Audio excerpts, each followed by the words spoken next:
Salutare lumea, eu sunt Lea și vă la primul meu episod din seria asta noastră de Hunger Games. Da, Hunger Games. M-am gândit să fac o serie de Hunger Games. Luăm tot ce putem. Bun, am luat ceva destul de bun. Acum fugim încoace. Luăm pe aici, da. What the fuck. Ok. Cream că mi-o bag.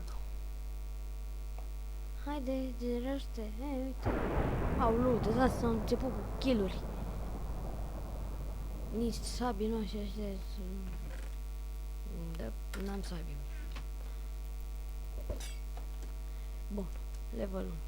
Bine. Hai că am început destul de bine cu armură, cu de toate.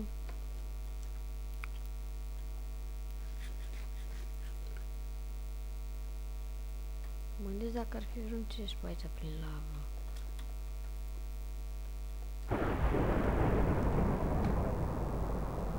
Ce e cu chestia asta, frate? Dar n-are nici măcar un chest. Nimic. N-am înțeles, ok. Hai că o luăm încoace. Aici o fi vreun chest. Da, un chest.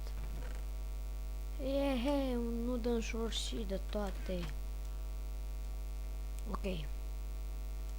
Asta, mergem în direcția aceasta.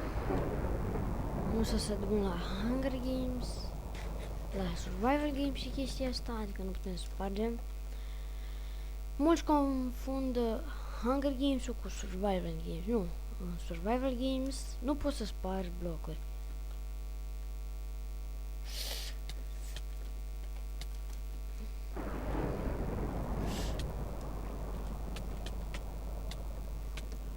Da, deci, asta a fost și episodul. Nu uitați de like, subscribe, comment. Bye bye!